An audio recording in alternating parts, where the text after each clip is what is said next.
খেটে খাবো কি আর গরুকে খাওয়াবো কি? আমাদের গরু কুরবানি করতে দিক, আর না হলে এই লোক আত্মহত্যা মরে যাবে, সরকারের দায় নিতে হবে। একাধিক লাইনে শুধু সারি সারি গরু এ মাথা থেকে একবার শেষ প্রান্তে পর্যন্ত গরু সব নিয়ে গিয়ে আমাদের নবান্নকে দাঁড় করাতে হবে। গরু নিয়ে নবান্নে পৌঁছে যাবেন। 14 বছর পরে গোমাতাকে খাওয়া যাবে। তাহলে এই 14 বছরের জন্য কি শুধু তোমাদের গোমাতা?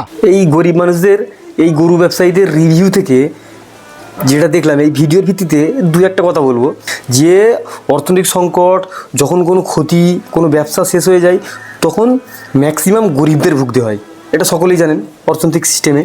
আমি একটা পয়েন্টে কথা বলবো, যারা শিক্ষিত, বিবেকবান, বুদ্ধিমান মানুষ আছে, এখনও তো শিক্ষিত, বিবেকবান, বুদ্ধিমান মানুষ বেঁচে আছে, এখনও তো আছে সমাজে। তাদের কাছে আমার দু একটা প্রশ্ন। যে একজন বলল যে 14 বছরের উপরে গরু কাটা চলবে, মানে এটা পারমিশন আছে। তাহলে যদি এটা আস্থার ভিত্তিতে হয়, ধর্মীয় কোনো আবেগের ভিত্তিতে হয়, তাহলে গোমাতা কাটা চলবে না, আর 14 বছর উপরে কাটা চলবে। তাহলে 14 বছর উপরে কাটা চলবে কেন? 14 বছর বয়স হয়ে গেলে কি সেটা কি আর মাথা থাকে না? তাহলে কি আমরা এটা বুঝতে পারছি যে এটা কি পরিষ্কার হয়ে গেল যে কিছু লোক তাহলে তার নিজের মাকে বৃদ্ধাশ্রমে দিয়ে আসে এই কারণে, যখন সে অক্ষম হয়ে যায়, পায়খানা করে ফেলে, পেশাব করে ফেলে, দুর্বল হয়ে যায়, মানে গলার কাঁটা হয়ে যায়, মানে একটা বোঝা হয়ে যায়। মা যে আমাদের এতদিন ধরে দুধ খেয়ে এলো, মানুষ করলো, সে বোঝা হয়ে গেছে, তাকে বৃদ্ধাশ্রমে দিয়ে আসে, ভালো লাগে না। তাহলে কি এই ধরনের অমানবিক কিছু একটা হয়ে গেল? যেই গরু তার সারা জীবন দুধ দিয়ে এলো, তোমার সংসার টেনে এলো, তোমাকে দেখলো, তোমাকে এত পরিষেবা দিয়ে এলো, আর সে যখন 14 বছর হয়ে গেল, যে কষাইকে দিয়ে দে, কেটে ফেল কেন? গরু কাটা বন্ধ হবে, গোহত্যা বন্ধ হবে, পুরোপুরি টোটালি বন্ধ করে দিন, টোটালি।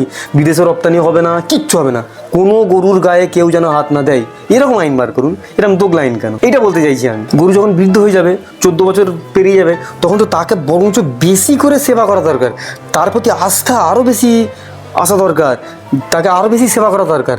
তাকে আবার পুরো কসাইকে বিক্রি করে দাও, আবার লাইসেন্স করতে হবে, যাদের কাছে লাইসেন্স আছে তারা কাটতে পারবে। যদি আস্থার ভিত্তিতে হয় তাহলে এটা কেন? যাদের কাছে লাইসেন্স থাকবে তাদের কাছে কি, তাদের জন্য কি তাহলে ওটা মাথা নয়? আর যদি বলেন যেটা আস্থার ভিত্তিতে হচ্ছে না, এটা পশু হত্যার বিরুদ্ধে হচ্ছে, পশুর রক্ষা হচ্ছে, তাহলে ছাগল কেন কাটা হবে? ছাগলের ক্ষেত্রে নিয়মটা নয় কেন? সেও তো পশু নাকি? সে পশু নয় নাকি? সে প্রাণী নয়? মুরগিগুলো প্রাণী নয় কেন? এটা বিশেষ দু একটা প্রাণীকে নিয়ে কোনো একটা সম্প্রদায়কে জব্দ করার জন্য, কিন্তু জব্দ তো সেই সম্প্রদায় হচ্ছে না, ওই যারা বিক্রি করে তারাই তো জব্দ হয়ে যাচ্ছে, শুধুমাত্র গরিব মানুষের ক্ষতি হয়ে যাচ্ছে। একটা বিষয় তো পুরো পরিষ্কার, কেউ গরু না খেলে মরবে না, ধর্মও চটবে না, কিচ্ছু হবে না, কোনো যায় আসে না, কিন্তু বিক্রি না করতে পারলে অনেক গরিব মানুষকে আত্মহত্যা করতে হবে। আপনি নিজেই ভিডিওতে দেখতে পাচ্ছেন। ভুল বলে থাকলে মাফ করবেন।